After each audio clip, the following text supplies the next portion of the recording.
그린광학 2026년 1분기 실적을 스로프트 회계로 분석하고 연말 매출 및 손익분기점을 예측하겠습니다. 매출은 79.7% 증가했고 영업손실은 68%가 개선됐습니다. 재고회전율은 1.1회전으로 낮게 예상이 되고요.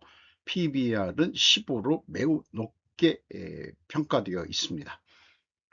재고자산 매출원가 회계 불투명하다고 분석 의견 말씀드립니다. 그 관련 그린광학에 대한 관련 뉴스가 있어서 분석하게 됐습니다. 방산 소재부터 HBM 검사 장비까지 설렵한 이 기업. 주말머니 장효원 기자가 아시아경제에서 6월 27일 그린광학 10년간 연구개발 끝에 초고순도 ZNS 국산화, 징크설페이트라고 아마 그럴 거예요. MS 징크설페이트 수요 확대와 HBM 검사 장비로 중장기 성장 동력 확보, 이렇게 해서 쭉 그 소개를 하고 있고, 현재 이스라엘, 미국, 일본, 이집트 등 다양한 국가로 수출을 지금 진행하고 있다고 소개하고 있습니다. 또 차세대 방산 소재 확보를 위해서 저만용 국산화도 추진하고 있다고 소개를 하고 있습니다. 사업보고서에 나와 있는 그린광학 사업개요를 말씀드리면은 충청북도 청주시 청원구 오창읍 강리 1길 45 오창과학산업단지. 여기 좀 이름이 좀 있는데죠. 초정밀 광학 시스템의 설계부터 가공, 연막, 코팅, 조립, 정렬과 검사 및 평가까지 모든 공정에서 국내 최대 규모의 기술 인력 및 생산 설비를 구축하였고, 각 부문별 탑티어 고객사들이 요구하는 다수의 광학 시스템을 국산하는 데 성공했다. 그리고 앞에서 그 뉴스에도 소개했지만 미국 및 이스라엘의 글로벌 방산기업에 수출하고 있다고 소개를 하고 있습니다. 1공장 사진과 2공장 사진, 그리고 3공장 사진이 홈페이지에 나와 있고요. 베트남에도 공장이 하나 있는 거로 나와 있습니다. 주가는 14,230원으로 1년 전보다 아닙니다. 1년 전이 아니고 이게 2025년 작년 11월 21일 날 그 상장이 됐습니다. 21,000원이었는데 32.2%가 하락했습니다. BPS 947원이고 PBR은 15.02가 되겠습니다. 790%가 떨어졌습니다. 5% 이상 주주는 조현일 씨가 32.38%, 조재영 씨가 8.03%, 김명희 씨가 7.38%, 외국인도 그 중소기업인데 들어와 있네요. 모건 스탠리가 7%로 나와 있습니다. 아마 그 가족관계 주주인 것 같습니다. 가족 주주. 스로프트 회계로 분석한 결과를 소개하면은 매출액은 114억 1200만 원으로 전년 동기보다 무려 79.7%가 증가했고, 매출에 비례하는 매출 재료비는 29억 1600만 원으로 84.4% 더 높게 증가했습니다. 그 갭이 플러스 4.8%이기 때문에 여기서 우리는 원재료 가격이 상승했다라고 추론할 수 있습니다. 금액상으로는 78.1% 스루풋이 증가했습니다. 스루풋율은 근데 0.7% 떨어졌고요. 운영경비는 12.7% 증가했습니다. 스루풋 회계상으로는 여전히 12억 3천만 원 적자입니다. 68.1%가 개선됐습니다. 원가 회계로는 2억 6,700만 원 흑자로 전환결산이 됐습니다. 그 갭이 14억 9,600만 원인데 이것은 가공비 배부 재고자산이 크게 증가했기 때문입니다.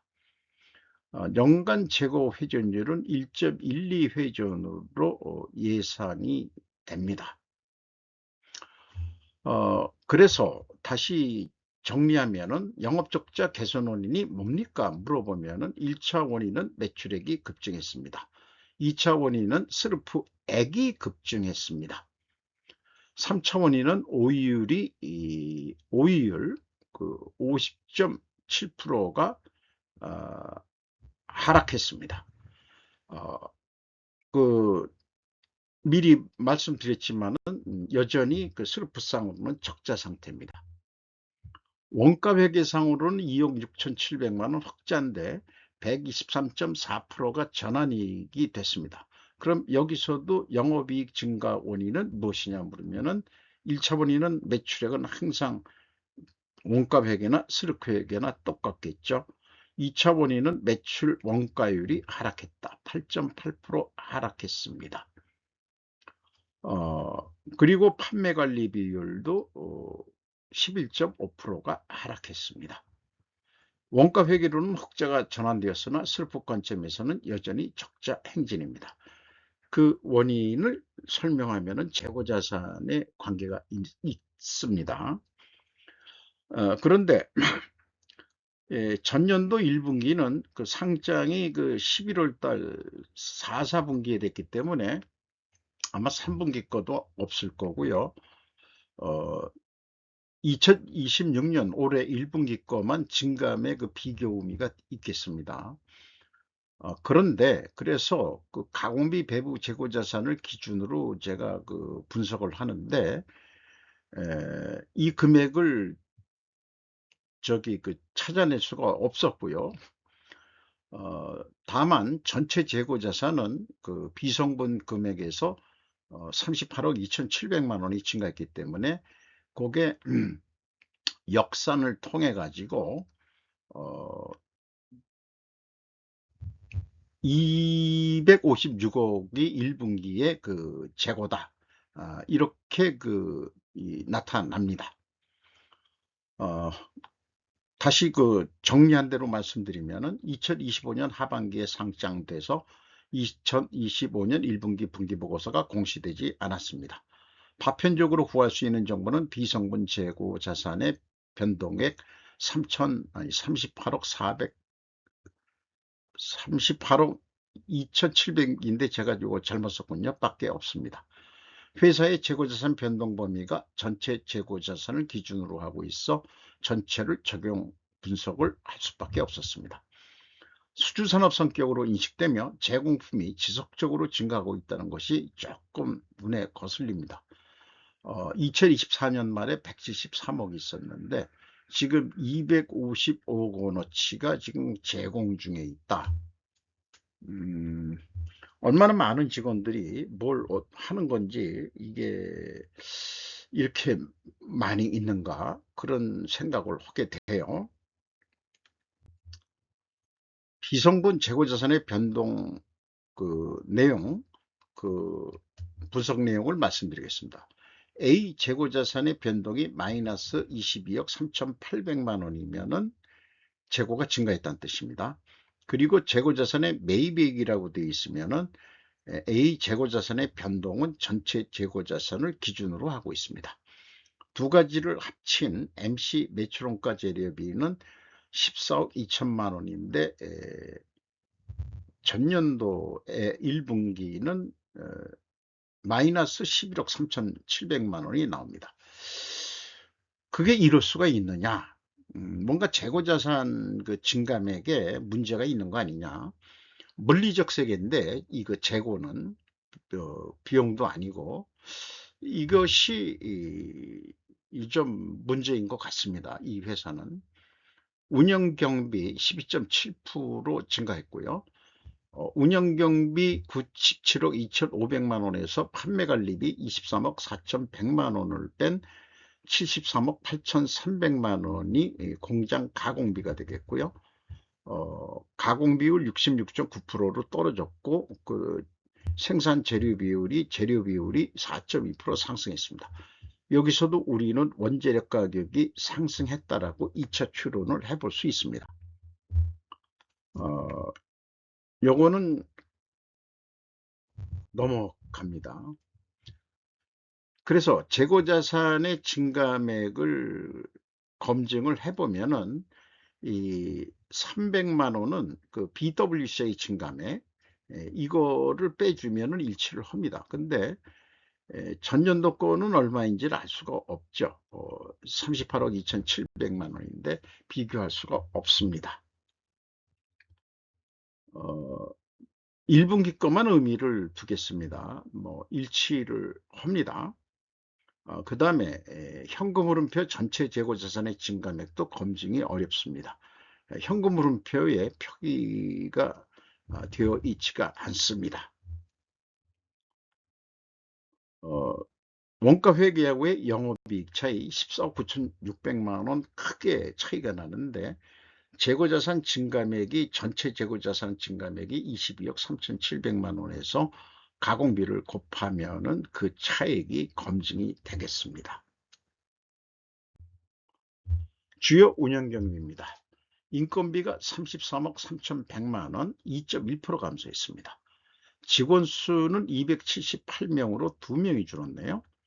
아마 자연 감소 같은 성격이 있는데 연간 평균 임금은 4,790만 원으로 예상이 됩니다. 1.14% 떨어졌습니다. 아마도 그 잔업수당 이런 거를 좀 안 하고 그래서 그 총 수령액이 좀 줄어들지 않았느냐 이렇게 판단이 되고요. 노동 생산성은 상승했는데 노동 분배율은 그만큼 따라가진 못하고 거꾸로 45%가 떨어졌습니다. 전력비가 24.7% 증가했고요. 외주 가공비가 23.8% 증가했습니다. 경영평가지표로서 재고 회전율이 상승했고 그 다음에 슬럼프율이 떨어졌습니다. 역방향이면 분식회계 개연성 가정을 세웁니다. 영업구매 평가지표로 그 매출채권 수금 속도가 0.9회전, 3개월에 1회전도 못했다 그러면 수금이 매우 느리다는 얘기고요. 매입 채무는 그래도 자기네들의 수금하는 속도보다는 좀 빨리 줬습니다. 3개월 내에 지급을 했다는 얘기가 되네요. ROI 자본 회수율 마이너스 11.1%로 24.9%가 개선됐습니다. 그나마. 그래서 앞서 말씀드렸듯이 회전율은 상승했고 슬럼프율은 하락했기 때문에 역방향 분식회계 개연성 가정을 세우고 이것을 반증하려면 원재료 가격이 하락해야 되고 그 다음에 판매 가격도 내려가야 됩니다. 그러면은 원재료 가격이 하락했느냐? 상당히 자신들이 쓰는 원재료를 거의 많이 나열을 했습니다. 내수가 있고 수입한 부분이 있고 전체 단순 평균을 해보면은 비교할 수 없는 거는 이 산출 분모에서 빼고요. 17.9%가 상승했습니다. 근데 아쉽게도 판매 가격은 방위산업 제품이 많다. 이래가지고 유도무기, 링레이저, 자이로스코프, 레이저 대공무기 중에는 이렇게 세 가지가 방위산업이 있고 두 번째는 디스플레이 산업 제품이 있고 반도체 산업 제품이 있고 우주항공 제품이 있고 그 다음에 황화 아연 소재 이런 게 있다 이렇게 얘기하고요. 홈페이지에 나와 있는 그 광학 모듈 또 인공위성용 대형 반사경 이런 것들을 소개하고 있습니다. 어쨌든 이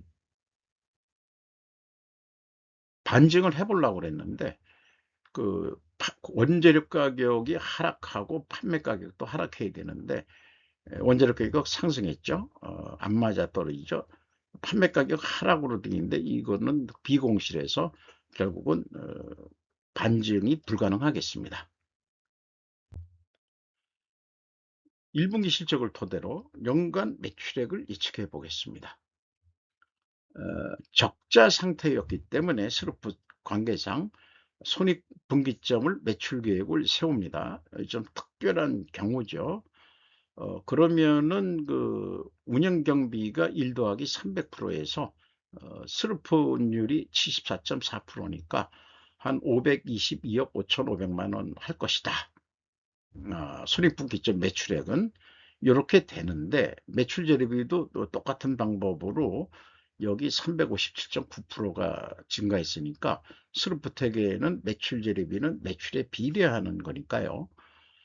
그래서 매출 재료비를 357.9% 1 더하기 해서 재료비율 25.6%로 내면 동일한 금액을 어, 예측할 수 있는데, 문제는 이것이 달성 가능하느냐, 2026년도 안에. 그런 것을 우리가 좀 계획의 질을 좀 높여보기로 하죠. 이런 말씀을 드리고 싶어요. 분석을 통해 예측을 한다면은, 그러면은 적자 기업과 같은 최악의 표준으로를 삼아야 될 것이다. 지금 이 그린 공학처럼요. 왜냐하면 흑자 전환을 위해 고려해야 할 변수가 많기 때문이다. 이것이 근본 원인이 되면 필연적으로 존재할 다른 결과는 뭐냐? 현실적으로 실행 가능한 계획을 세울 수 있다. 이렇게 좀 말씀드릴 수 있겠죠. 전쟁 시나리오도 최악의 상황을 고려하여 전략 전술 계획을 짜야 하듯이, 이 예측이란 것도 그렇게 최악의 경우를 상정해야 된다. 그렇게 말씀드릴 수 있겠어요. 그리고 올해 2026년도 매출액을 예측하기 전에 전년도도 동일한 방법으로 했다면 254억을 예측을 했을 텐데, 실질적으로 412억을 해가지고 그 갭의 그 예측 차이가 38.4%나 됩니다. 이렇게 크게 차이가 나면은 아마 연말에 그 1분기 지나서 2025년도에 2분기, 3분기, 4분기에 꽤 매출들이 그 기하급수까지는 아니겠지만 상당히 급상승했다. 이렇게 볼 수 있겠죠. 비례상등이 아니고. 어, 그래서 그 전망을 해보면은, 요거는 357.9%를 그 저기 해보는 거로 그 앞에 비슷하게 했을 때 그냥 금액이 되겠습니다. 실질적으로는 그 손익분기점 계획은 254억이고요. 손익분기점을 예측해 보면은 올해 522억 5,500만 원을 달성하려면은 13.7월이 됩니다. 1년이 12달이니까 이게 이 금액은 달성 못할 거다. 이렇게 예측을 할 수 있죠. 전년도에는 무려 21.7월이 됩니다. 거의 뭐 2년 가까이 돼야 뭐 손익분기점을 벗어날 수 있는 그런 상황인데, 그래서 손분기점 매출액을 달성하려면 어떤 계획을 세워야 할까?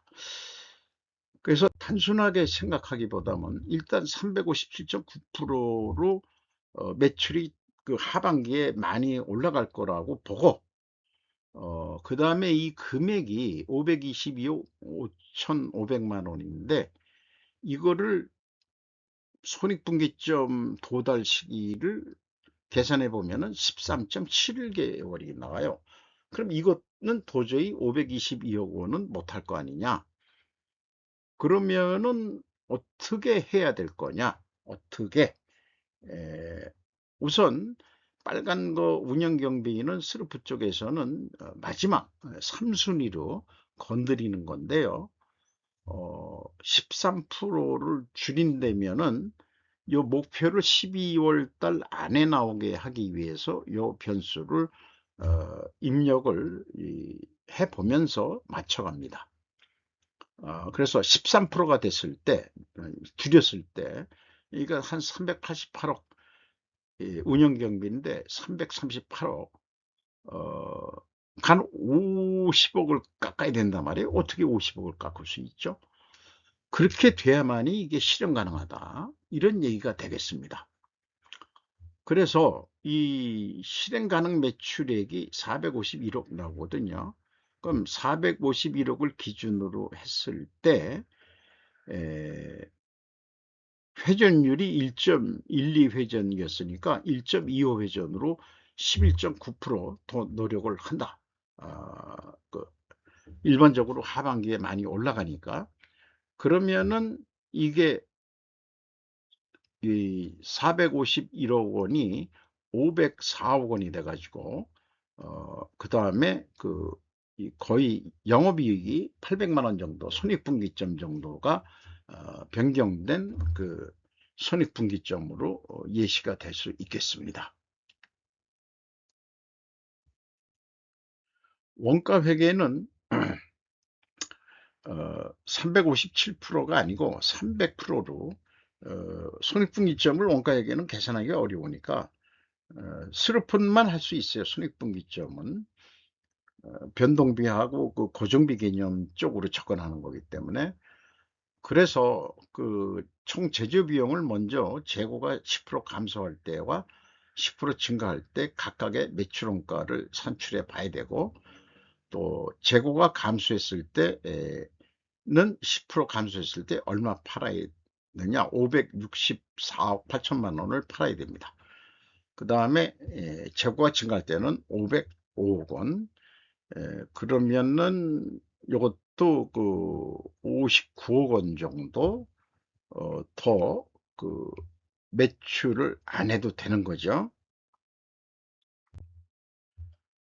그래서 이거를 어디 방산일이니까 납품한다고 견적서를 부리다고 내고, 어떤 아까 지금 황하연 ZNS 뭐 이것이 키로당 단가다 한다면은 그 데이터가 이런 게 있는데 그렇게 부풀린 견적을 할 겁니다. 그런데 54,200원 받아야 되겠다, 키로당. 그러면은 스르프 쪽에서는 52,255원이면 된다는데, 그래서 내고를 합니다. 그러면 적자입니다, 원가액에는. 근데 스르프처럼 매출을 증가해 놓고 원가율이 지금 90.2%로 증가해 버렸는데, 이걸 줄여야 되는데, 운영 경비를 줄인다는 얘기는 사실 비용을 삭감하고 인건비 이런 것도 좀 줄여야 되는 거죠.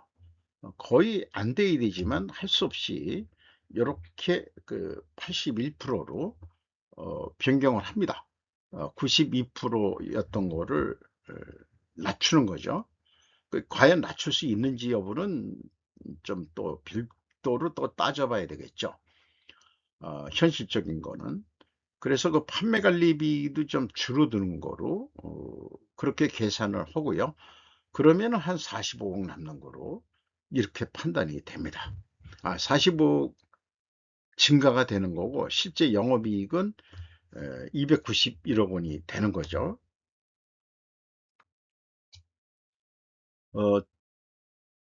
스르프 회계하고 그 다음에 원가 회계하고의 영업이익 차이 비교인데요. 스르프보다 재고 감소할 때는 스르프보다 돈을 더 적게 벌고, 재고가 같은 금액으로 증가한다면은 돈을 더 벌게 된다, 매출을 더 일으킬 수 있다, 이런 얘기가 되겠습니다. 그러니까 역산으로 이렇게 풀어갈 수 있다는 얘기죠. 그리고 추가 판매를 한다, 그러면은 스루프상으로는 매출에 대한 매출 지립이니까 재고 증감이나 매출 원가하고 관계가 없는 거거든요. 그러니까 이 재고를 생산 안 하고 있는 재고를 밀어내기식 매출만 한다면은 약간 적잘 거다. 근데 이제 뭐 81%니까 뭐 그렇게 낮아진 것도 아닙니다. 그리고 특별한 경우에 재고가 줄지 않는다고 가정해서 그 다음에 이 사업 금액은 앞서 계획한 대로 522억을 하는데, 뭔가 이게 서비스업이 아니고 제조류 비슷하니까 발차기를 하든지 스루풋을 올리는 방법으로 해가지고 하는 건데, 이 금액을 못 넘긴다 그러면은 판매 및 재고 생산을 줄이는 방법이 5% 있고요. 그 다음에 이 5%를 증가해가지고 하는 경우 그 두 가지를 좀 해볼 수 있겠습니다. 그러면은 영업이익이 1682원에서 2214원으로 증가를 할 거예요. 그리고 덤핑하지 말자는 얘기고요. 나머지 자료들은 템플릿 자료들입니다.